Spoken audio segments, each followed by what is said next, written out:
नमस्कार. दिवाळी म्हणजे प्रकाशाचा उत्सव. पण हा प्रकाश फक्त घराबाहेरचा आहे की आपल्या आतलाही? आज आपण बोलणार आहोत भगवान बुद्ध आणि दिवाळीचा संबंध. अनेक जण दिवाळीला दीपदान उत्सव म्हणून का साजरे करतात?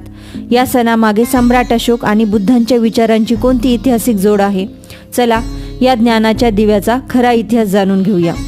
बौद्ध धर्मात याला विशेषतः दीपदान उत्सव किंवा दीपोत्सव म्हटले जाते आणि याच्या मुळाशी दोन महान ऐतिहासिक घटना आहेत. दिवाळीच्या बौद्ध संबंधातील सर्वात महत्त्वाची गोष्ट म्हणजे सम्राट अशोक. कलिगच्या युद्धानंतर इसवी सन पूर्व 3ऱ्या शतकात झालेल्या रक्तपाताने सम्राट अशोकाचे मन विचलित झाले. याच कार्तिकी अमावस्येच्या आसपास त्यांनी हिंसेचा त्याग करून बौद्ध धर्माचा स्वीकार केला.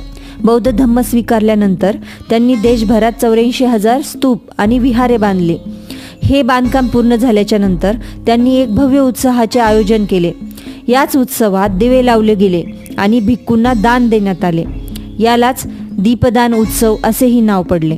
या दिव्यांनी बुद्धांच्या करुणेचा आणि ज्ञानाचा प्रकाश संपूर्ण जम्बूद्वीपात पसरवला. दिवाळीच्या दिव्यांचा बुद्धांच्या एका उपदेशाची जोड आहे. अत दीपो भव. याचा अर्थ आहे आपणच आपला प्रकाश बना किंवा आपले दिवे स्वतः बना. बुद्ध म्हणतात, बाहेरच्या प्रकाशाने तुमचे जीवन उजळत नाही, तर तुमच्यातील ज्ञान, विवेक आणि सद्विचार हाच तुमचा खरा प्रकाश आहे. दिवाळीचा प्रत्येक दिवा आपल्याला स्वतःच्या आतला अंधार दूर करण्याची प्रेरणा देतो. काही बौद्ध परंपरेनुसार बुद्धत्व प्राप्त झाल्यावर भगवान गौतम बुद्ध अनेक वर्षांनी आपल्या जन्मभूमी कपिलवस्तू येथे परतले.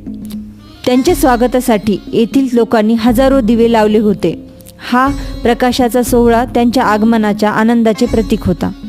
दिवाळी हा अज्ञानावर ज्ञानाचा विजय, हिंसेवर करुणेचा विजय आणि स्वतःचा मार्ग स्वतःच प्रकाशित करण्याचा उत्सव आहे. ही दिवाळी साजरी करताना आपणही फक्त घराबाहेरच नव्हे, तर आपल्या विचारामध्ये, आपल्या कृतीत आणि आपल्या बोलण्यात ज्ञान, शांती आणि करुणेचा दिवा लावूया. हीच बुद्ध आणि अशोकांची खरी शिकवण आहे.